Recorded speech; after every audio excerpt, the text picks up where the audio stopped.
Oui, mais je sais pas si on se rend compte à cette époque-là qu'on va aimer à ce point nos enfants. C'est un putain d'amour, quoi. C'est un truc genre... moi, je sais aujourd'hui que la seule chose qui pourrait me détruire, ça serait qu'il arrive un truc à mes enfants, ouais. Mais je sais pas, c'est pareil. Voilà, même pas je vais y penser. Exécuté par qui? Fabrice Florent. Bonjour, bonsoir, bon après-midi à tous et bienvenue dans ce nouvel épisode d'Histoire de Daron, le podcast où chaque lundi, à partir de 6h du matin, je donne la parole à un père pour lui faire causer de son expérience de la paternité.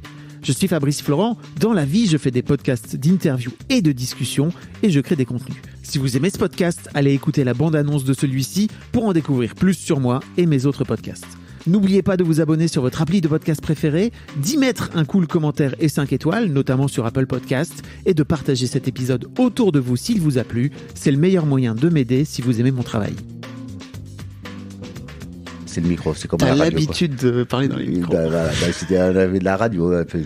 T'as fait de la radio? Ouais, en Algérie, on faisait des choses comme ça. Mais alors déjà... Non, mais pas de la radio. Non, j'ai pas fait de la radio. J'ai pas bossé à la radio. J'ai participé à des émissions de radio, etc. Donc, je savais très bien que mais dès quand que j'ai les années d'Algérie. Et puis raconte. Puis quand je suis arrivé en France aussi. Alors attends, tu vois justement. Ouais, tu vois, tu t'entends mieux. Ouais.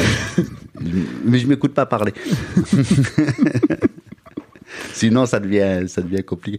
On continue sur le parcours, c'est ça? Moi, en fait, oui, tu me racontais que tu étais arrivé en France. Voilà, j'arrive en France en 1995, marié avec la maman des enfants. Et 97, Léna naît. Voilà. Et là, je deviens un papa. Attends, je vais te faire parler de tout ça. Hein. On va en parler après. Ok. Mais j'attends que tu me poses des questions. Je vais te poser plein de questions. Voilà, t'inquiète. Ça va être plus facile.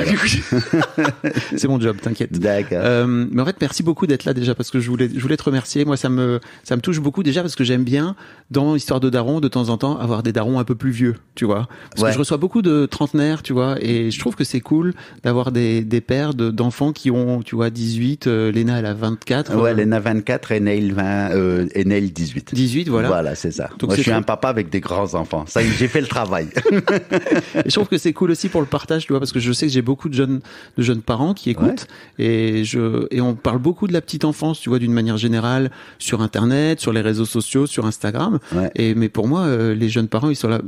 Moi, j'ai des ados, donc j'ai envie de leur dire, on n'est pas prêts, en fait. Faut vraiment préparez-vous, les gars, parce que vraiment c'est très compliqué. Oui, c'est une autre époque, quoi. Voilà. C'est autre chose. Et donc ça me touche beaucoup que tu sois là et que tu viennes raconter. Et surtout, moi je suis Léna depuis un petit moment, tu vois, et je te vois souvent qui est en guest dans les vidéos, voire même t'as fait des vidéos où t'es dedans, quoi. Ah oui, t'es un personnage. Je suis je suis devenu, c'est ce que je raconte dans la BD, je suis devenu papa situation.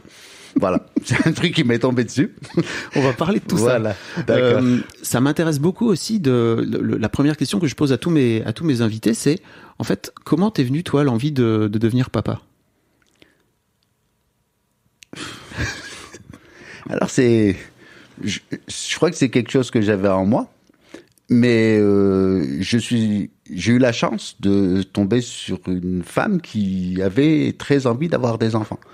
Donc elle m'a dit, enfin, quand on s'est mariés, qu'on est venu en France, qu'on a posé un tout petit peu les valises, j'avais sorti ma première BD, genre la dédicace que je lui avais faite à cette époque-là, c'était genre j'avais dessiné ma femme qui me dit bon, maintenant que t'as sorti ta BD, on peut faire un bébé, quoi.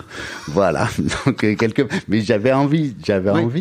Voilà. Et puis Léna est arrivée et tu vas trop vite, tu sais. On va parler de la grossesse de Léna et tout, quoi, tu vois. De Sabrina plutôt. Oui, de Sabrina qui va amener à Léna. Qui va amener à Léna. Tu te souviens de ça ou pas? Oui, j'ai des vieux souvenirs. Tu sais, quand j'ai fait Papa Situation, un des trucs, des éléments déclencheurs, j'en parle, puisqu'on parle de papa. Je tombe, en aidant Léna à ranger ses affaires dans son déménagement, je tombe sur le livre de Carlito, enfin Raphaël Carlier, qui s'appelle Papa 2.0.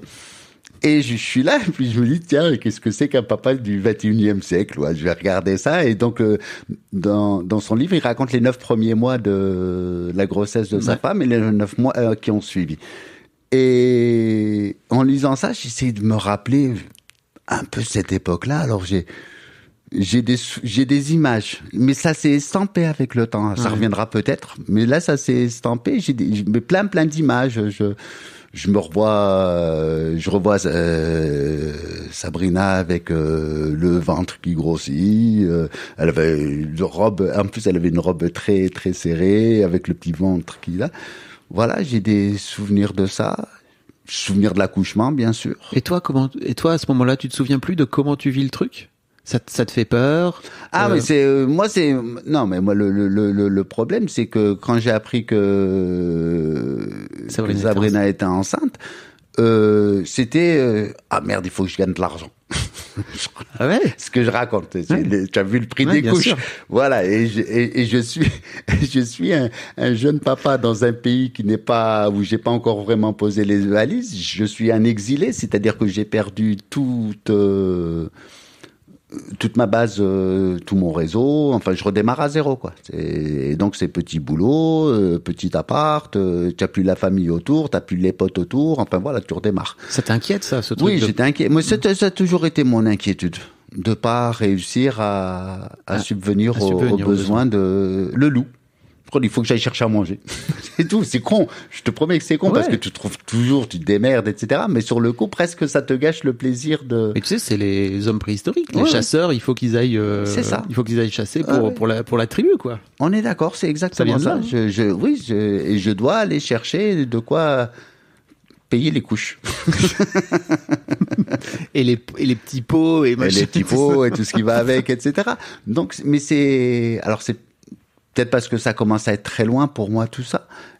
Et que ça se confond en plus avec le deuxième. Je sais plus, les images se confondent parce que Neil est né 6 ans après, donc c'est mon fils.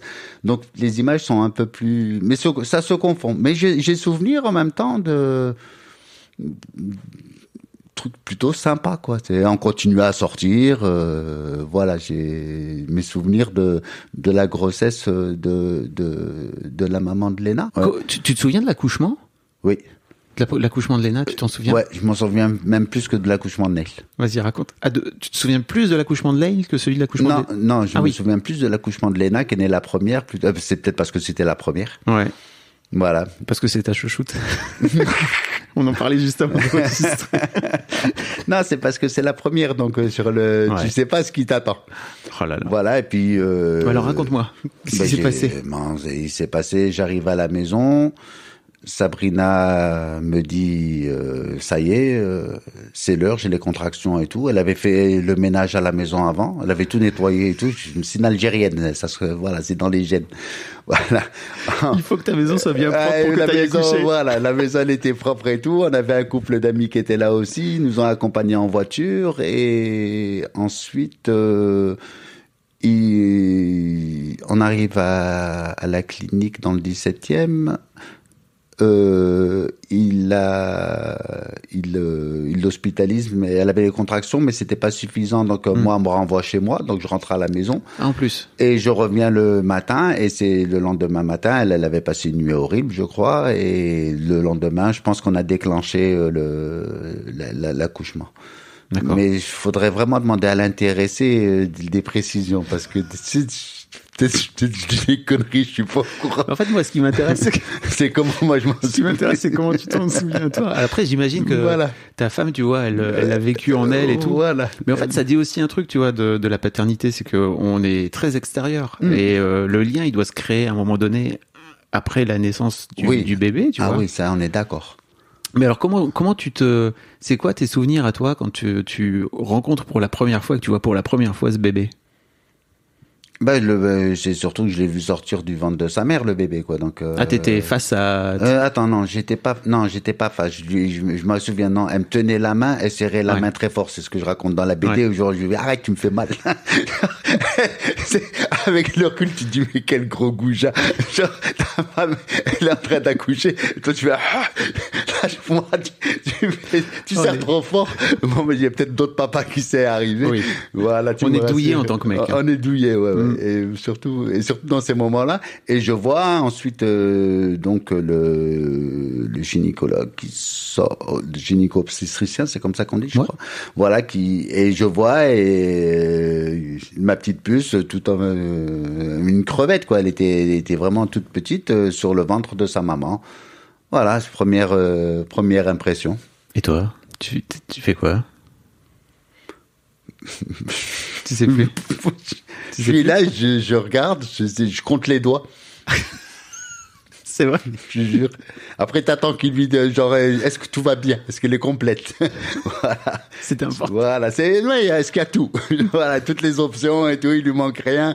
Super, très bien, voilà. Et puis après, voilà, mais c'est des images, tu sais, raconte. C'est ça, c'est une succession d'images. Je la vois sur le ventre de sa maman, et puis après, il nous l'enlève parce qu'elle était née prématurée, donc, il la met en couveuse, et puis moi, je peux suivre. La maman se repose, et moi, je vais voir, et puis, je sais pas si je lui ai tenu un long discours à elle. Je sais que je l'ai fait avec mon fils. Voilà. Truc très intime, de père à son enfant. T'inquiète, tu es là, je m'occupe de tout. Tu vas voir, tu es bien et bienvenue. C'est important pour toi d'avoir ce rôle de protecteur pour tes enfants? Oui, surtout quand ils étaient tout petits, où j'avais l'impression que tout pouvait leur arriver et qu'il y avait que moi qui pouvais les protéger. Maintenant, j'ai grandi. Bientôt, ça sera eux qui vont protéger leur papa. J'attends cette étape maintenant. En fait, c'est fou parce que j'ai vraiment l'impression que t'es toujours là, tu vois, pour ta fille qui a, alors certes, tu vois, elle est encore jeune, mais elle a 24 ans et tout. Et en fait, je trouve ça génial, ce truc de, quand elle a besoin, t'es là, quoi. Ah oui. Oui, quand, je suis disponible pour mes enfants. S'ils ont besoin, je suis là. C'est la priorité. En plus, la maman, avec la maman, on est séparés et tout. Donc, voilà, dès que je peux être là. Mais c'est surtout que j'ai aussi beaucoup de plaisir à être avec eux. Hein. Même si après, pour vous donner un coup de main, parce que Léna a une vie aujourd'hui qui fait qu'elle est très très sollicitée, etc. Donc moi, si je suis libre, que je suis pas en tournée, en plus c'est tombé avec le Covid aussi, quoi. Donc moi, je fais des spectacles pour les enfants. Tiens, pour tes auditeurs, ça peut être bien, ouais, parce que j'ai fait des spectacles pour les enfants quand l'âge de vos enfants. T'es marionnettiste, c'est ça? Comédien marionnettiste, ouais. Je fais ça, j'ai cette chance-là. Ça fait partie des choses que j'ai faites en France quand. Comment t'en es venu à devenir comédien marionnettiste? C'est fou quand même. Tu sais pas? Si, bien sûr que je sais. Raconte. En gros, après, donc j'ai fait mes albums sur l'Algérie, et puis un jour je me suis dit, tiens, ce serait marrant de faire ça en spectacle, quoi. Au lieu c'est bien, c'est rigolo, faire de la scène, faire un stand-up. Donc j'ai écrit un spectacle à partir des BD qui s'appelle Algérien, que j'ai joué longtemps, toujours dans l'underground. Hein. C'est comme les BD, c'est dans l'underground. C'est pas la peine de chercher. Voilà, je viens de ce monde-là. Mais il y a des gens qui m'ont vu quand même. Et je joue mon spectacle et je travaille aujourd'hui pour une compagnie qui s'appelle Les Trois Chardons, qui fait des spectacles pour les enfants, qui amène le spectacle à l'école, etc. Une compagnie qui existe depuis 50 ans. Et l'auteur et le fondateur de la compagnie est pote avec des potes à moi et il vient par hasard me voir en spectacle. On discute, etc. Et puis il me parle de sa compagnie. Je lui fais, moi j'aimerais bien. Tu penses que je pourrais? Il me fait, oui, je t'ai vu sur scène, tu peux le faire. Il faut juste que tu apprennes un peu la marionnette parce que c'est un art particulier. Et puis après si tu aimes ça, tu te formes un peu, puis tu apprends. Et puis nous, on va te former aussi, et puis tu iras. Et ça, c'était en 2001, et je suis encore avec eux aujourd'hui. C'est fou parce que pour moi, du dessin à la marionnette, il y a quand même. Enfin, alors, oui. Après, il y a l'histoire, tu vois. Je comprends bien l'histoire de te dire, j'ai envie de mettre mon histoire sur scène, mais je crois pas qu'il y ait beaucoup de dessinateurs qui deviennent comédiens marionnettistes. Non, mais même faire du dessin sur scène, quoi, parce que j'avais mêlé le dessin. Aujourd'hui, avec les nouvelles technologies, on peut dessiner, tu sais, c'est facile, quoi. T'as une petite caméra, tu mets un écran derrière toi, et puis je passais du dessin, puis après je raconte, et puis voilà, ça m'amuse. Et la marionnette, là, c'est encore autre chose parce que on s'adresse à un public qui est très jeune. vraiment très jeunes. C'est-à-dire, moi, je m'adresse aux enfants dans les écoles maternelles et CP, CE1, grand maximum, quoi. Et qu'est-ce que ça te fait, en fait, de s'adresser à ce public-là? Ah, j'adore. Les rires des enfants. Vraiment. Et les rires des enfants, mais des tout petits. Tu sais, les 3 ans. Ils ont un rire particulier, les 3 ans. C'est encore tout plein d'innocence. C'est tout. Les grands, ils commencent à comprendre l'histoire, etc. Ça les fait rire. Mais ils ont pas ce rire des tout petits, quoi. Voilà. Et après, c'est marrant, quoi. Ils ont un rire très naturel, en fait, qui est pas empêché par la honte, machin. Ah non, ça. Rien. Et puis un rien les fait rire, et les marionnettes, les petits oiseaux, ils sont contents. Ils sont très premier degré, c'est top.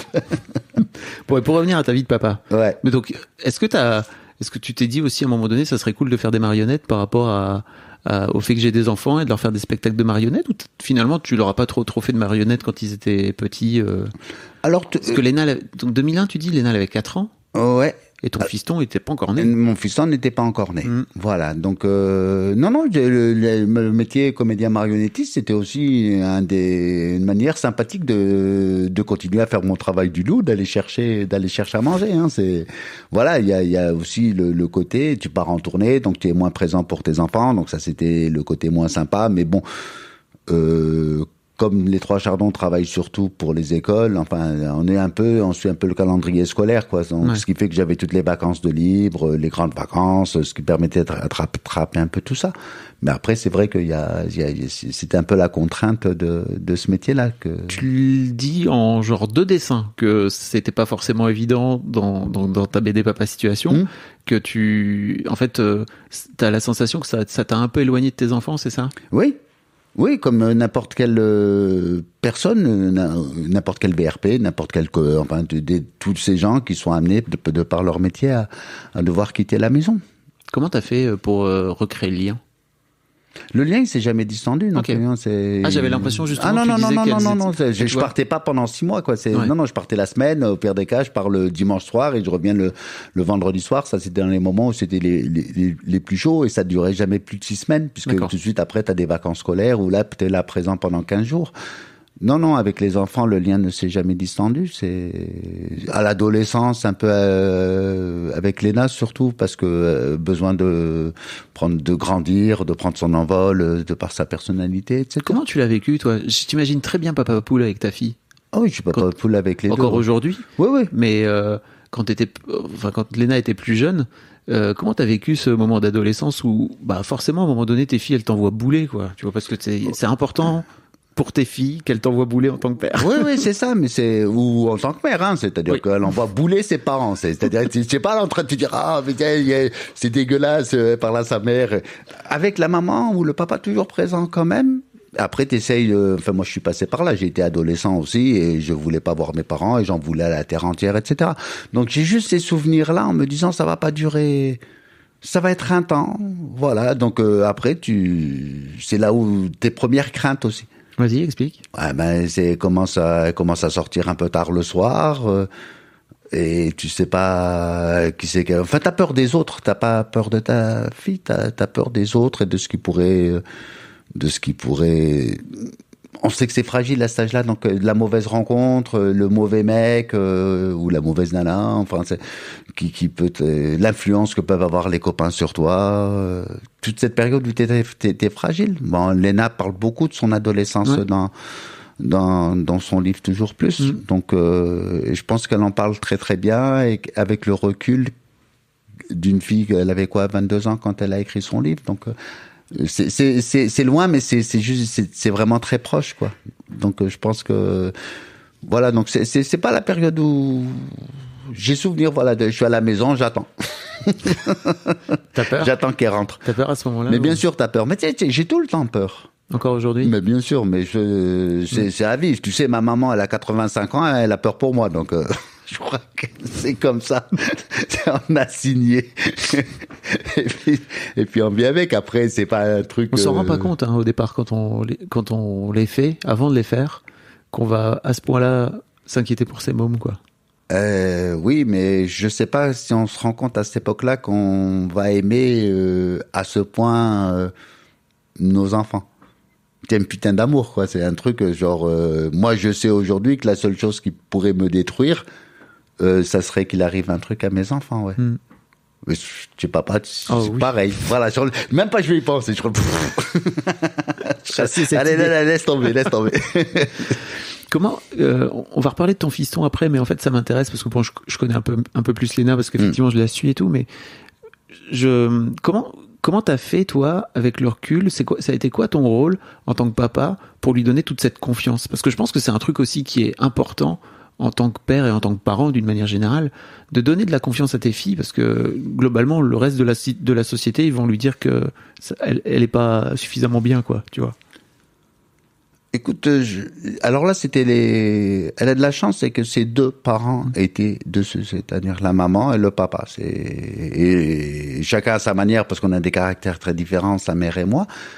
Mais elle s'est toujours sentie soutenue. Voilà, je soutiens. Je crois que je suis avec toi, vas-y, fais. Non, laisse tomber, ne fais pas ça. Voilà. Après, c'était financièrement, c'est ce que je raconte aussi dans la BD. Je vais faire une petite caméra. Voilà, c'est 600 balles, vas-y, tiens, ça je peux. Allons-y, si vraiment ça te fait plaisir. Vas-y. Et puis mes parents m'ont encouragé, moi, quand je faisais du dessin ou quand j'ai jamais eu. Je perpétue la tradition, en vérité. Je me suis pas élevé contre mes parents et j'avais pas envie que ma fille s'élève contre les siens, quoi. C'est vas-y, on te soutient. Je sais pas. Après, ça a l'air de te passionner. C'est vas-y, éclate-toi. Mais tu vois, je me disais, et d'ailleurs t'en parles aussi vraiment très rapidement, comme t'as dit, t'étais un père exilé, tu vois, de ton pays. Tu peux avoir aussi la volonté que tes enfants ils fassent des études, etc. Enfin, tu vois, de faire en sorte de leur offrir une situation entre guillemets. C'est marrant, la situation, je l'avais pas fait. Et toi, tu en parles un petit peu dans la BD, tu vois, où tu dis, à chaque fois, elle revient avec ok, j'ai eu 10 000 abonnés, ok, j'ai eu 100 000 abonnés. Et toi, t'es là. Est-ce que t'en es où dans tes études? Oui, c'était un peu ton inquiétude? C'est l'inquiétude de tout parent. C'est-à-dire que c'est pas une histoire d'exilé, etc. C'est-à-dire que je suis conscient qu'on est dans un monde où le diplôme peut t'ouvrir des portes. Voilà. C'est-à-dire, on te dit quel diplôme vous avez, et ce diplôme te permet de faire des choses. Voilà, après quand tu es dans le milieu artistique, ça, le diplôme, on s'en fout complètement. Après, c'est juste que je vois ma fille partir sur une voie que je connais pas, qui est le YouTube Game, et que tu sais pas si ça va pouvoir. En gros, la seule inquiétude qu'on peut avoir, c'est est-ce que ma fille va réussir à subvenir à ses moyens? Parce que moi, je suis pas suffisamment riche pour pouvoir lui dire, écoute, ma fille, t'inquiète, fais ce que tu veux, papa, il est là. C'est tout. Papa, il aurait pu, je te jure, j'en ai rien à foutre sur le. Vas-y, ma fille, amuse-toi. Il y a ce qu'il faut. Voilà. Mais en même temps, c'est bien de son indépendance, de gagner sa vie, etc., de s'épanouir, etc. Je pense que c'est un peu notre travail de daron, puisque moi, je parle de mon travail de papa. C'est ça. C'est un travail à temps plein. Je suis complètement d'accord. Et pour moi, c'est le truc le plus dur à faire. Oui, mais en même temps, quelle merveilleuse aventure. Vraiment. C'est-à-dire, là, si je m'adresse à des parents dont les enfants sont petits, ou alors tout petits, profitez-en parce que c'est top. Adolescents, je le serrer les fesses, c'est un peu dur. Ça, vous avez l'impression que ça dure très longtemps. Mais en même temps, gardez le contact et puis intéressez-vous. En gros, moi, ce que je dis toujours aux parents quand des jeunes ados, intéressez-vous à ce qu'ils font. C'est ce que je faisais moi aussi. Que ce que je dis dans la BD, quand je regardais des heures de télé-réalité, bon, allez, vas-y, je regarde, je veux savoir ce que tu regardes. Après, je peux critiquer et tout. Après, ouais, papa, tu arrêtes, tu critiques et tout. Mais on est là, on discute, on garde le contact et maintenant, en plus, avec YouTube, il y a vraiment des vidéos qui peuvent plaire aux parents et aux enfants. Et j'ai de plus en plus de parents qui suivent Léna. C'est drôle, de jeunes mamans, etc., qui suivent les nappes. Enfin, ça les divertit bien, puis c'est plutôt sympa. Donc, c'est voilà. Cool. Et je me dis, ou de mamans qui regardent avec leur, je dis Oui. de maman parce que c'est souvent des mamans que je rencontre. Il y a peut-être des papas, j'en sais rien, mais il y a beaucoup de mamans qui regardent les. Il n'y a pas assez de papas qui s'intéressent. Oui, je Tu sais. vois, à ce que leur fille peut, à ce à quoi leur fille peut s'intéresser, tu vois, où les papas ils vont plutôt se dire, moi je vais aller regarder les matchs de foot de mon fiston parce qu'en fait je m'y intéresse aussi. Et c'est vrai que je trouve que t'as ce truc et tu le racontes dans ton truc de la télé-réalité. C'est pas forcément le truc vers lequel tirer toi spontanément, mais juste pour, comme tu dis, garder le contact. C'est juste garder le contact, oui, parce que spontanément, j'aurais jamais été regarder les Marseillais. C'est pas mon univers. Après, tu rentres dans le jeu. Après, c'est ça qui est rigolo, c'est qu'après, tu prends parti. Ouais, non, mais c'est là pour... Après, bon, moi, ce qui me fatigue un peu, c'est qu'ils sont toujours en train de s'engueuler. Donc, ça me fatigue. Mais sinon, après, je comprends que ça puisse devenir addict et que les jeunes puissent regarder ça. Je pense que les nains n'auraient même plus le temps aujourd'hui, mais il y a un âge pour regarder ça. Voilà, il y a un âge à l'adolescence, et puis c'est surtout après tu retournes au collège, et puis tu en parles avec les copines, et puis voilà, c'est comme ça. C'est le fait de ne pas se sentir exclu, je pense aussi, qui pousse les jeunes ados à regarder ça pour être au courant, et puis parler avec les copines et pas passer pour la bolosse du collège, quoi. La bolos, j'adore Ouais. comment tu parles. Bah, Non, mais c'est génial. Ils m'ont donné leur vocabulaire, je prends. Hein. Attends, parce que t'as quel âge? T'as 55 T'as 55 ans. Ouais. Non, mais moi aussi, je parle comme ça parce qu'en fait, je suis entouré de jeunes, tu vois, et à chaque Bah, fois, on c'est me dit, arrête de parler comme un jeune. Je vous emmerde, Mais moi aussi. voilà, c'est ça. Hein? Mais en plus, c'est pas parler comme un jeune. Je parle, j'utilise le Non, mais langage. les gens plaquent ça. Ils te disent, arrête de parler comme un jeune. Alors Ouais, que moi, c'est- je suis là, moi, je parle juste comme ça. Ouais, c'est ça. Je parle. Voilà. Et puis quand je parle avec les jeunes, c'est à force de les entendre parler, etc. Bah tu prends le vocabulaire. Puis c'est des mots. Moi, j'adore les nouveaux mots. Ouais, je suis d'accord. C'est tout. C'est nouveau. C'est rigolo. Bolos, d'où ça vient, je sais pas. Mais voilà. T'as toujours été curieux comme ça? Ouais. Moi, j'ai toujours été curieux. Quand j'étais jeune, j'aimais bien aller voir les vieux. J'adorais ça, aller voir les parents des copains et tout. Tu sais, tu discutes. Enfin, pas quand j'étais jeune, mais genre 18, Ouais. après 18 ans, quoi. Et même plus tôt. Et puis, j'aimais bien aller voir les adultes. Comprendre un peu comment ils fonctionnaient et tout. Ouais, puis j'aimais bien leurs discussions. Tu sais, tu te mêles comme une petite souris, tu les écoutes parler entre eux. Ils avaient des discussions de grands. Et puis maintenant, aujourd'hui que je suis vieux, j'aime bien aller, je mets avec les jeunes. Puis je discute et puis je les écoute. Je cherche à comprendre ce qu'ils écoutent comme musique, ce qu'ils regardent comme film, ce qui les intéresse comme série, etc. Voilà, je pense que c'est normal, quoi. Ouais, oui, c'est normal pour toi, mais c'est pas normal pour plein. Ouais, c'est peut-être pas la norme, mais je pense que je trouve ça assez normal. Et puis c'est nos enfants, quoi. Donc, et puis c'est leur monde à eux quelque part. Des fois, après j'ai du mal. Moi, là où j'ai des problèmes à les suivre, c'est techniquement. Les nouvelles technologies, etc. J'arrive pas. Puis ils ont des trucs Instagram, etc. Normalement, je devrais faire. Tu sais, je suis en promotion de la BD et tout. Je me dis, il faut que je fasse des stories. Tiens, merde. Moi, j'ai plein d'idées de scénarios pour les stories, mais je sais pas faire. Voilà. Et tu vas pas vers, ok, je vais apprendre ce nouveau truc. Ah si. Oui. Si, mais je suis pas doué. Ok. C'est-à-dire, je n'ai aucun don naturel pour tout ce qui est informatique. Je sais, il faut qu'on m'explique 10 fois, quoi. Et je pense qu'au bout de la 8e fois, les gamins, ils en peuvent plus. Ils me disent, papa, démerde-toi. Je fais rien pour toi. Va voir des tutos sur YouTube. Oui, c'est ça. Tu te le mets en boucle, à un moment, il y a un truc qui va se déclencher dans ton cerveau. Tu vas peut-être finir par comprendre. Putain, pas de bol, hein. Et T'es gamin qui te renvoient vers des tutos sur YouTube, t'es là. Eh oh, ben, merde. ça sert à ça aussi. Hein. Eux, ils captent vite. Hein. Tu racontes dans la BD que t'as découvert YouTube grâce à ton fiston, qui était en train de regarder. Alors attends, c'est Le Rire Jaune, c'est ça? Ouais, ta c'est première ça, ouais. vidéo La de première- tous les temps. Ouais, la première vidéo, je vois mon fils, parce on avait mis l'ordinateur dans l'entrée. C'est un geek. Mon fils est un geek, donc c'est-à-dire l'ordinateur, c'est un truc naturel pour lui, quoi. Il peut y passer des heures, il va travailler là-dedans, etc. Ça, c'est une évidence. Il est en quoi là? Il a Là, passé le bac? Ouais, il a eu son bac, mention bien. Bravo. Ah, c'est le premier de la famille, alors on en est fiers. Yes.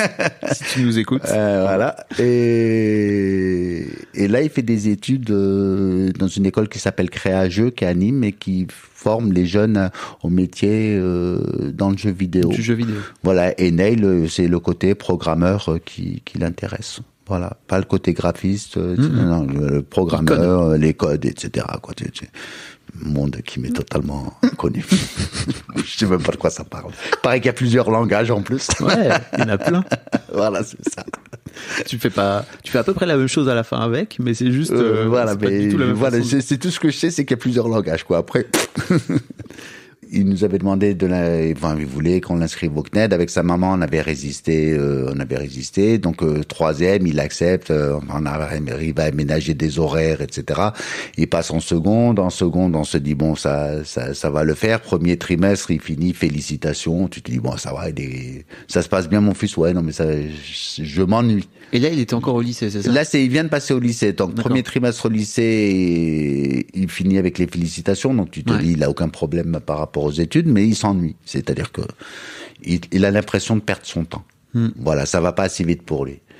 Et c'est ça que je voulais te raconter. Bon, avec la maman, on insiste un peu quand même. Et finalement, il fait l'école buissonnière. C'est sa mère qui l'apprend au bout de 3 jours parce que le lycée l'appelle pour dire ça fait 3 jours que votre fils n'est pas venu. Comment ça fait 3 jours que mon fils n'est pas venu, mais ça fait 3 jours qu'il va au lycée. Comment là, ça s'est passé? Et ben ça s'est passé qu'il nous a exprimé que c'était vraiment ça. Et puis avec ça, la maman. La maman m'a carrément dit, ben écoute, on arrête de l'embêter avec ça, on va l'inscrire au CNED et puis voilà quoi. Donc on a inscrit.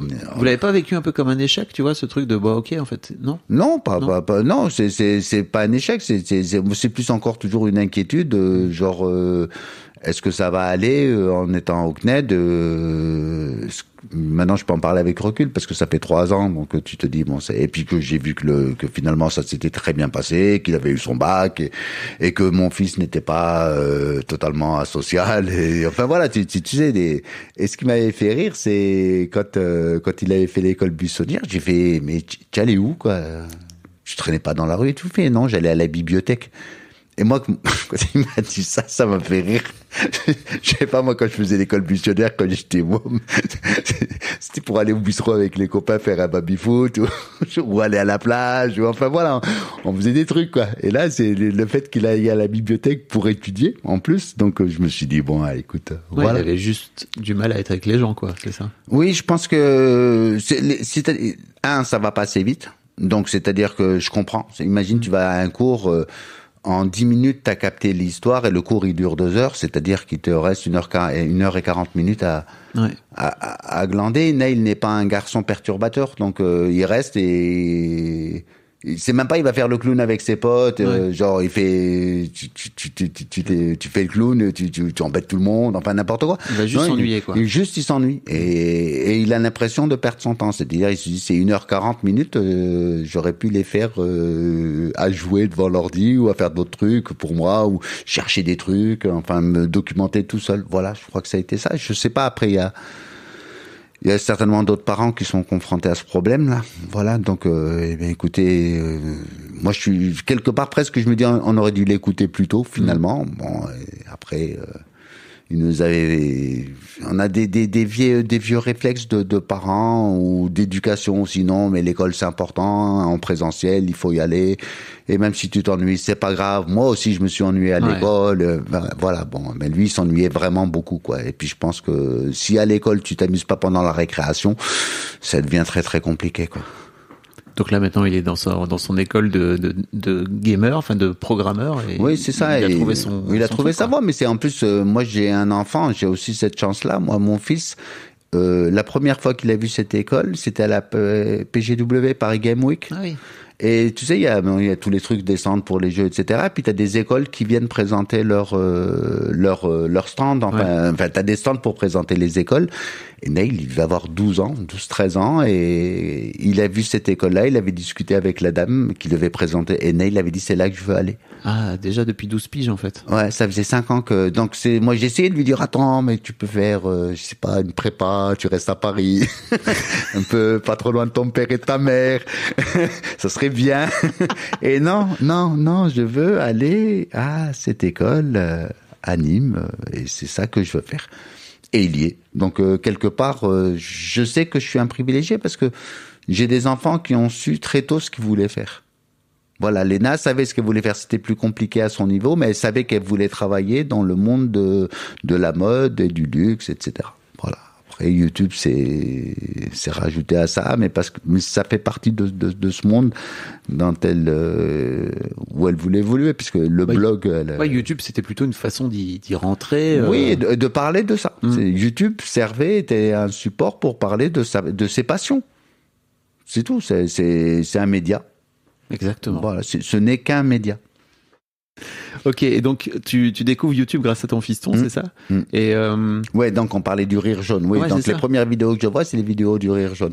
Et je vois, donc on est vraiment sur les débuts, donc de la caricature du youtubeur qui est dans sa chambre, qui fait des sketchs et que tout le monde regarde et que ça fait rire, et voilà. Donc moi je trouve ça plutôt chouette, quoi. Je me disais, ouais, c'est quel moyen sympa de faire ce qu'on aime sans dépendre, en gros, ce que je dis. Si tu veux faire un spectacle en réel, tu dois louer une salle, tu dois faire de la promo, tu dois faire des flyers, enfin, tu essayes de faire venir du monde, et s'il y a personne, tu es triste, et si t'as trop de monde, tu sais pas comment gérer. Alors que là, tu es dans ta chambre et tu fais ton truc, et c'est top. Et je parle de ça parce que ça m'avait marqué. C'est l'époque où moi je faisais mon stand-up de spectacle, et où c'était justement compliqué de faire venir du monde, de trouver une salle. Enfin, c'est galère, quoi. C'est galère de vouloir faire du théâtre en France surtout à Paris quand t'as des tout petits moyens, quoi. Et en fait, quand Léna se dit, tiens, moi aussi j'ai envie de faire ça. Ah non, attends, avant d'aller là-dessus, ça me fait marrer parce que il y a ton fils qui te rembarre, en fait, parce qu'après il te montre Squeezie, et toi tu fais, pourquoi il y a des gens qui sont en train de le regarder en train de jouer aux jeux vidéo, je comprends pas. Et il a cette réflexion géniale qui est, en fait, toi tu regardes bien des connards qui sont en train de courir après un ballon rond. Ouais. Ouais, tu sais que voilà, le truc, c'est, je comprends pas je comprends pas le principe. Genre, mais quel plaisir on peut éprouver à regarder quelqu'un qui est en train de jouer. Et c'est là qu'il me réplique, je comprends pas qu'on puisse s'exciter. C'est même pas regarder, c'est s'exciter en regardant des mecs tout courir derrière un ballon. Voilà, c'est pareil. C'est vrai. Là, oui. C'est vrai. Oui, lui, il prend du plaisir à regarder ça. Et puis, allons-y. C'est les streamers, c'est ça. Ouais, c'est des gens, non, c'est le métier. Ouais. Il y a des gens, leur métier, c'est de jouer, de se filmer en train de jouer, et puis il y a des gens qui les suivent. Et alors, c'est bien si tout le monde est content. Eux, ça leur permet de gagner leur vie, et ça divertit ceux qui les regardent. C'est la même chose pour le foot, hein. T'as des mecs qui courent derrière un ballon et d'autres qui regardent, et tout le monde est content. Ben voilà, c'est tout. Exactement. Ouais, donc je voulais te demander, quand Léna se lance sur YouTube, t'as pas un peu peur, justement, parce que tu vois, tu disais que t'avais tout le temps peur pour tes enfants, etc. T'as pas peur de ce truc de se dire, ok, en fait, tu vas mettre ton image sur Internet et tout le monde va y aller, ou alors t'es un peu innocent par rapport à ça et tu te rends pas compte? Je suis innocent par rapport à ça, je me rends pas compte. Sinon, je crois que j'aurais eu plus peur. Mais et puis ça s'est pas fait du jour au lendemain non plus, hein. C'est un long cheminement. C'est-à-dire, aujourd'hui, Léna a 24 ans, elle a 3 millions d'abonnés sur Insta et 2 millions sur YouTube. 2017, je crois qu'elle a pas Instagram, mais sur YouTube, il y a pas beaucoup d'abonnés. On est à 1000 abonnés, quoi. Quand ça commence tout doucement. Ça prend, mais c'est pas son gagne-pain, tu dis, j'ai fait ça, et puis moi j'ai toujours aimé, parce que j'avais l'impression je te suis. Surtout quand elle avait fait les vlogs d'août, la première saison des vlogs d'août en 2017, c'est ce que je dis dans la BD. Pour les gens qui savent pas, Léna s'est aussi fait connaître grâce aux vlogs d'août, parce que tous les ans au mois d'août, depuis 5 ans maintenant. C'est ça, il y a eu la 5e saison. Alors pour les gens qui connaissent pas Léna, c'est Léna, en 2017, décide de créer... J'adore comment tu fais la promo de ta fille. Ma fille. Elle crée les vlogs d'août. Et les vlogs d'août, en gros, elle est venue comme ça, elle me dit, papa, je vais faire les vlogs d'août, je vais faire ça, je vais faire une vidéo par jour pendant 31 jours. C'est là où j'ai cette réflexion, genre le matin je filme, le soir je monte. Et tu dors quand? Ma fille, parce que je suis ton papa, il faut... Voilà. Et elle le fait, tiens, et en plus, j'étais pas avec elle était partie en vacances à droite, à gauche, etc., avec sa copine Solène, qu'on revoit aussi souvent dans les vidéos. Et tous les jours, c'était mon petit quart d'heure avec ma fille. Je regarde ma fille, tu sais que y en a, ils reçoivent une lettre, la carte postale, tu sais, des enfants pendant les vacances. Moi, j'avais une vidéo tous les jours. La classe. Bon, après, j'ai compris que c'était pas que à moi qu'elle l'envoyait, mais ça faisait plaisir, quoi. J'imagine, ouais. Ça faisait plaisir. T'en parles aussi pas mal, hein, c'est que comment tu vis toi aujourd'hui la notoriété de ta fille qui aussi finit par te rebondir dessus à un moment donné, quoi. Alors, la notoriété de ma fille est due à son travail. Ma notoriété à moi, c'est juste d'avoir fait le clown avec ma fille dans ses vidéos. C'est ça qui m'a le plus amusé. Le fait que Léna soit connue aujourd'hui, c'est le fruit de dizaines de vidéos, de posts, etc. T'es sûr que t'as fait que le clown ? Ah oui, j'ai fait. Ou t'as juste été toi-même ? Oui, ou j'ai été moi-même. Enfin voilà, c'est ça. Oui, c'est aussi grâce à ta personnalité, en fait. Oui, c'est-à-dire que j'arrive et la première vidéo que je fais avec Léna, la première vidéo sérieuse, elle me dit, papa, on va faire une vidéo tous les deux. Tu veux bien ? Je fais ouais, allons-y. On est en 2018, donc. Et elle me dit, voilà, tu vas deviner le prix de mes vêtements. Il y a une vidéo qui est mon père devine le prix de mes vêtements. C'est ce que je dis, ça a eu beaucoup de succès. Ma grande surprise. J'ai juste fait genre tu découvres le prix des vêtements de ta fille, tu fais non mais ça va pas, tu es une grande malade toi. Non mais allez, demain tu les rembourses, hein. Tu es folle. 700 € la paire de chaussures, mais tu es malade. Voilà. Et après on en a fait d'autres. J'en ai fait une sponsorisée, ça aussi ça m'a éclaté. Ouais. C'est la marque Horace, des shampoings, etc., produits pour hommes. Allez, allons-y. C'est marré avec ma fille pour faire ça, quoi. C'est tout. Mais moi c'est un jeu. C'est un jeu et après le fait d'avoir participé aux vidéos fait qu'un jour je me promène dans la rue, je suis avec deux potes et il y a une petite louloute qui me demande si je suis papa situation. Je te promets, la première fois, mais je m'en souviens très très bien, c'était à la Cité de la Musique et une petite louloute qui vient et qui me demande si je suis papa situation. Et ouais, c'est moi, ouais. Ouais. Après on peut faire une photo si tu veux. Tu es là, tu es très gêné quand même. Et puis voilà, et puis après ça arrivé plusieurs fois, mais bon, ça va, je peux me promener dans la rue, c'est cool. Et si je suis abordé, c'est hyper sympa, quoi. C'est très très gentil. C'est juste une photo. Vous direz à Léna qu'on l'adore, oui, bien sûr. Mais tu te rends compte que en fait ce succès, et notamment de cette vidéo, tu vois, où tu partages, enfin tu réagis au prix de ses vêtements et tout. Alors certes, parce qu'en fait t'es génial, mais je crois qu'il y a aussi un truc où la plupart des gens ont un rapport qui est beaucoup plus compliqué avec leur père, en fait, tu vois. Et c'est aussi pour ça que moi que je fais ce podcast, c'est que la plupart des enfants ne savent pas ce qui se passe dans la tête de leur père, parce que leur père, il s'exprime peu, et qu'on leur a peut-être aussi appris à pas trop parler de leurs émotions, etc. Et toi, t'es tellement naturel que je crois aussi que c'est ça qui touche les gens. Alors oui, je suis naturel, oui. J'ai ce rapport avec mes enfants surtout aujourd'hui, que je considère comme de grands enfants. C'est-à-dire que on parle d'adulte à adulte quand ils étaient. Enfin, ça évoluait, quoi. C'est les discussions, je les ai accompagnés. C'est-à-dire quand on était petit, j'allais faire le crocodile dans la piscine. Voilà, je fais le clown, tu les jettes en l'air, etc. Puis après, il arrive un âge où tu peux plus les jeter en l'air parce que déjà t'as plus la force et puis que eux ils veulent pas. Genre, papa, tu me fais la honte. Voilà, et puis après, je sais pas, après, une fois, Léna me l'a dit, quoi. Je me fais, ouais, mais tu te rends pas compte, t'es un papa différent. Je sais pas. Tu t'en rends pas compte? Je me rends pas compte parce que je suis entouré de papas qui, après, leur rapport à leur enfant, différent, mais je pense que déjà ce qui nous rassemble, enfin mes potes, c'est l'amour qu'on a pour nos enfants, quoi. Après moi j'ai peut-être moins de pudeur à leur dire et voilà, c'est ça, c'est une sorte de pudeur. Et encore, je suis pudique, hein, parce que j'ai de la chance, je suis dessinateur. Donc surtout depuis que je me suis séparé de leur maman, donc tu sais, j'ai toujours peur que ça les perturbe, etc. Donc j'allais t'en parler. J'étais encore plus présent. Je sais surtout qu'il y a beaucoup de couples qui se séparent. Bien donc sûr. C'est devenu presque une norme, malheureusement. Et je leur mets, quand je leur faisais un dessin, ou toujours quand je leur fais un dessin, je fais toujours avec tout mon amour. À ma fille ou à mon fils, avec tout mon amour, papa. Tu peux l'écrire, leur dire en face. Oui, parce que. Qu'est-ce qui est dur? C'est pas que c'est dur, c'est une espèce de pudeur qu'on a.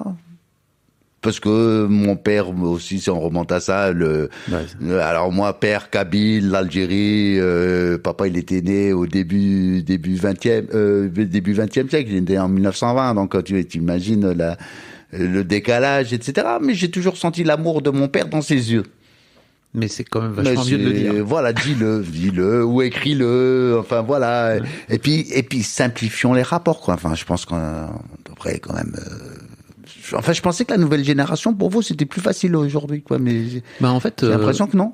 Tu vois, moi, j'ai beaucoup de mal. Enfin, alors j'ai plus de mal à dire je t'aime à mes filles, vraiment mais je me suis forcé. C'est-à-dire que ça a été un gros travail pour moi, parce que mon père, qui a lui-même été élevé par mon père, il a 75 ans. Mon grand-père, tu vois, il est né, donc pareil, début 20e. Et c'est pas des trucs qu'on se dit entre père et fils. Tu vois, voire même d'une manière générale, c'est plutôt les mamans qui font les émotions, qui disent les trucs et tout. Et le père, qu'est-ce qu'ils doivent faire? Ils doivent aller chasser, d'accord? Et quand on va chasser, on n'a pas le temps d'aller dire je t'aime. Voilà, c'est ça. Non, c'est genre j'ai chassé, ça suffit pas pour te dire que je t'aime. C'est ma preuve d'amour. Voilà, c'est ça ma preuve d'amour. Ouais, non, mais attends, ça va, je vais plus chasser non plus. Il a raconté des histoires avec des marionnettes. c'est pas la même, quoi. Voilà. Donc non, je pense qu'il faut le dire, c'est tellement plus simple. On se le dit. Après, moi je te dis, je l'écris, je m'amuse. Ouais. T'as du mal à le dire à ton fiston, par exemple? Ah non, j'ai pas de mal à lui dire je t'aime, mais je lui dis pas non plus quand il se lève, chaque fois que je le vois, je t'aime mon fils, quoi. C'est bon, quoi. Ça va, tu sais maintenant, voilà, à l'occasion. Pas trop quand même. Genre, ça se mérite, hein. Ah, c'est génial. Si tu veux, je t'enverrai un épisode d'un épisode d'Histoire de Daron que j'ai fait qui m'a vraiment ouvert les yeux par rapport à ça, justement, par rapport à l'idée de venir exprimer son amour à son enfant. C'est avec un mec qui s'appelle André Stern, et moi, j'ai vraiment adoré, quoi. Très bien. Avec plaisir, ouais.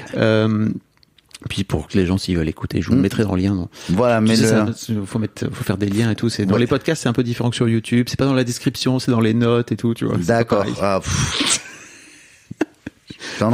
C'est encore un autre monde, le podcast. Exactement. Ouais. D'accord. Oui, je voulais te parler justement de cette séparation, parce que c'est pas forcément aussi un truc très simple à vivre en tant que parent. J'ai plus en tête exactement à quel âge.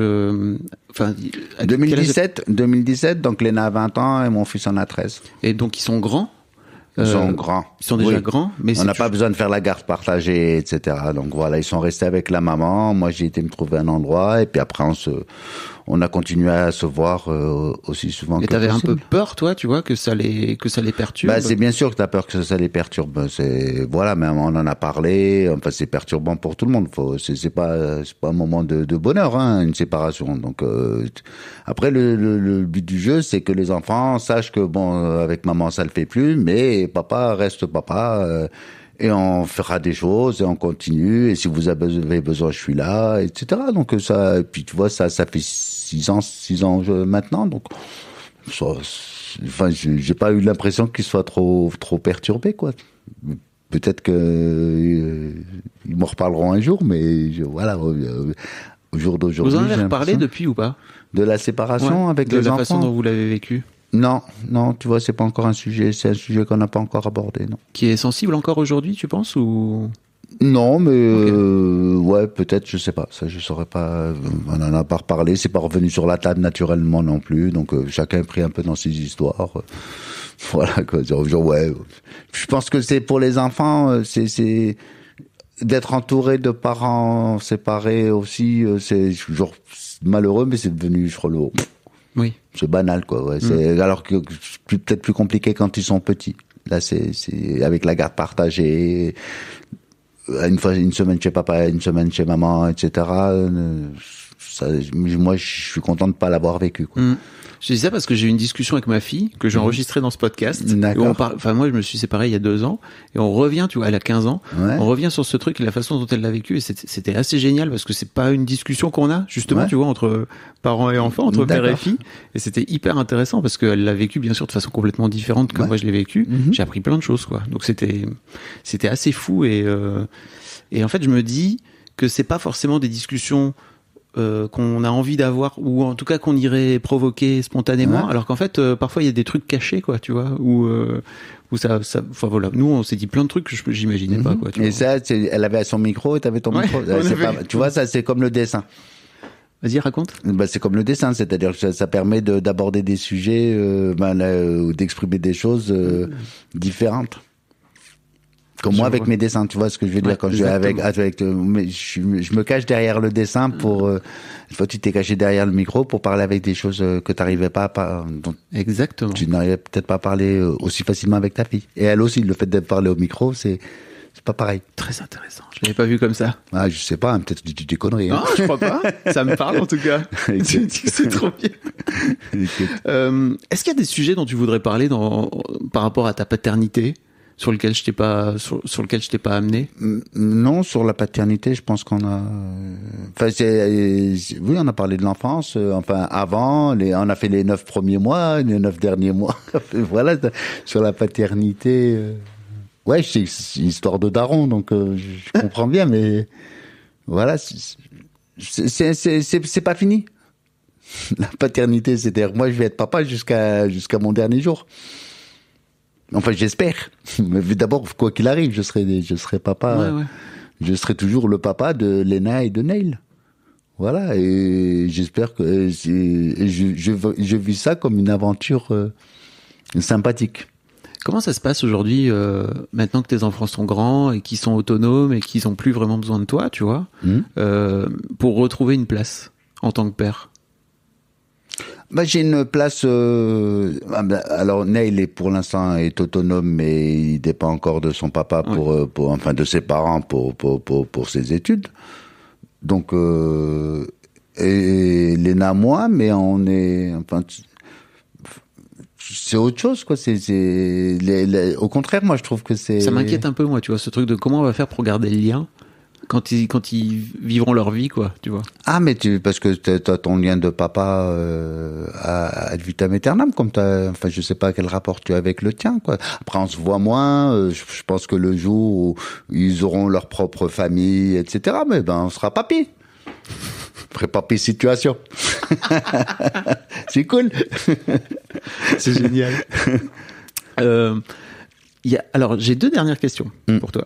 Des questions que je pose à tous mes invités. D'accord.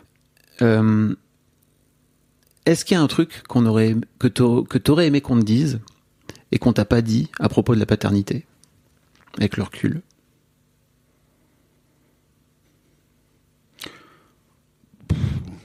Que j'aurais aimé qu'on me dise non, mais que j'ai découvert en étant papa. Oui, c'est ce qu'on disait à un moment dans la discussion, c'est que c'est à vie. Enfin, c'est à vie. Tu vas t'inquiéter pour tes enfants toute ta vie. Toute ta vie, tu auras peur qu'il leur arrive quelque chose. Voilà, c'est tout. Comment tu fais pour... Parce que j'ai pas l'impression que, tu vois, Léna ait peur, que tes fils... Comment t'as fait pour pas leur transmettre cette peur? Ah, mais parce que je l'ai gardé bien profondément. Et puis c'est surtout que je les ai pas c'est pas parce que j'ai peur que je vais les empêcher de vivre. C'est pas parce que j'ai peur qu'elle aille en boîte que je vais lui dire non, tu vas pas en boîte. Mais c'est super dur à faire, ça. Elle va en boîte et toi t'attends dans le canapé qu'elle revienne. C'est tout. Comme ta mère, elle a attendu quand toi t'allais en boîte et que tu reviennes. Enfin voilà, c'est tout. C'est ça. Après, il y en a qui arrivent à dormir, hein. Et tant mieux, c'est-à-dire, ok, vas-y, fais pas de bruit quand tu rentres, et la personne arrive à dormir, et le lendemain, elle se réveille, et elle prépare le petit déjeuner à sa fille ou à son fils, et puis elle s'est pas inquiétée qu'il puisse... C'est bien, il y a des gens qui ont ce don, ou cette chance. Moi, je suis d'un naturel anxieux, donc je je vis avec, mais c'est pas parce que j'ai peur que je dois transmettre ma peur, que je dois interdire à ma fille de et de la transmettre finalement. Oui, de la transmettre, mais surtout, c'est parce que, mais c'est surtout de la, genre, j'ai peur, donc je t'interdis. Voilà, non, j'ai peur, vas-y, préviens-moi, appelle-moi, je sais qu'il y aura pas, le téléphone, ils vont toujours te trouver une excuse, genre, il était déchargé, il y avait pas de réseau, ils peuvent plus maintenant. Ça y a du réseau partout. Mais, voilà, c'est ça, faut accepter que nos enfants grandissent, c'est ça surtout. C'est pour ça que je dis profiter quand ils sont tout petits, qui sont, voilà, tu rentres dans la BD, c'est ce que je fais, quoi. Mais le temps est assassin. Et très vite, on passe de, toi, tu arrives à la maison, tes enfants, ils te sautent au cou, ou tu arrives, tu ouvres la porte, ils sont devant leurs écrans, salut pas. Voilà, c'est tout. C'est comme ça. La deuxième question que je pose à tous mes invités, c'est, en fait, je sais pas trop si tes fils, si Léna et Naïl ils vont écouter cet épisode, mais je me disais, imagine, dans 10 ans, ils vont écouter ce podcast. Qu'est-ce que tu as envie de leur dire dans 10 ans? Ce que je leur dis aujourd'hui, c'est que je les aime. Ah, tu leur dis alors? Ouais, mais là, c'est plus facile, je suis devant le micro, je fais comme toi. Je suis facile devant le micro, ils sont pas, c'est ce qui est dur, c'est quand ils sont en face de moi, voilà, tête à tête et tout, je t'aime, ouais, papa, je sais que tu m'aimes, ouais, ça va, on va pas en faire des tonnes, quoi, c'est la réaction en face aussi, chacun est très très pudique par rapport à ça. Ah, ta fille aussi? Ouais, c'est, ton fils, je vois bien le truc entre père et fils, tu vois. Ouais, non, mais ma fille non plus, elle me dit pas, papa, je t'aime, je sais. Je sais, je le vois. Tu sais, c'est quand même vachement mieux en le disant, non? Ouais, mais l'épreuve d'amour, c'est vachement bien aussi. C'est très, très important. Je pense même à mon âge, avec le recul que j'ai sur la vie, c'est beau les mots, hein. Mais l'épreuve, les petits actes d'amour, rien, des petites conneries, c'est quoi les petites conneries que tu fais? Les petites conneries que je fais, moi, pour leur montrer que je les aime. Ouais. Tu me prends dépourvu, là. Je te jure, tu me prends dépourvu. J'aurais plus pensé aux petites conneries que feraient les enfants en ce moment. Enfin, surtout Léna, pour les... Genre, tu vois, par rapport à la BD, etc., je sais qu'elle veut faire en sorte que ça marche, que les gens le sachent et tout, quoi. Mais surtout qu'on dise pas que c'est la BD de Karim Mafouf, mon papa, mais c'est pas voilà, c'est pas moi, c'est mon père qui a fait cette BD. Je suis pas clair dans mon explication. Non, j'ai pas compris. En gros, je veux que cette BD, c'est la BD de mon père. C'est pas la mienne. Oui, donc c'est lui qui voilà, c'est lui que je veux qu'on invite. C'est moi, je suis là pour en parler, pour le mettre dans la lumière, mais je veux pas prendre sa place. Je sais qu'elle s'inquiète pour moi. Elle a peur que je dise des bêtises à la radio. Tu vas pas dire des bêtises. Mais non, je rigole. Ah, c'est intéressant ce truc de... Un peu protecteur. Voilà. Parce que je suis dans un monde qu'elle maîtrise beaucoup mieux que moi. C'est pour ça. Donc, attends, papa, je vais me... Voilà, je sais pas comment le dire mieux que ça, quoi. Ouais, elle va t'aider, quoi. Voilà, oui, d'abord, c'est ce que je dis au tout début de la BD, c'est pas moi qui lui fais de l'ombre, c'est elle qui me met dans la lumière. Ça, j'ai démarré là-dessus, j'ai fait, dis donc. Ouais. Pas mal, le Karim. Hein. Ben, c'est ça. C'est ça, c'est elle qui me met dans la lumière. Voilà. Allez, papa. Tu as fait un truc qui est sympa. Moi, ça me fait rire, ça fait rire mon frère, ça fait rire mon mec. Moi, ça fait rire mes potes à moi. Allez, on y va. J'ai été montrer ça du plus, ça les a fait rire. Ils ont dit, allez, allons-y. Et puis voilà. Trop bien. Voilà. Merci beaucoup, Karim. Mais je t'en prie, Fabrice. C'était adorable. Ouais, moi aussi.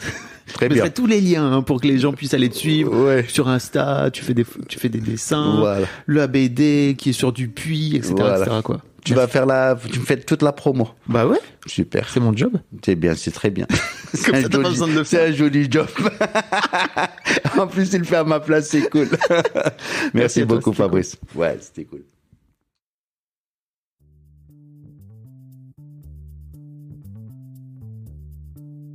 Merci beaucoup pour votre écoute. Avant de nous quitter, si vous avez aimé ce podcast et cet épisode, merci de lui mettre un commentaire sur Apple Podcasts et 5 étoiles de préférence. C'est le meilleur moyen de le faire connaître. Vous pouvez faire comme Joe l'Esquimau qui, le 11 août 2020, a mis 5 étoiles en disant « Arrivé ici en cherchant des informations pour la naissance prochaine de ma fille, je suis tombé sur un podcast qui change la vie.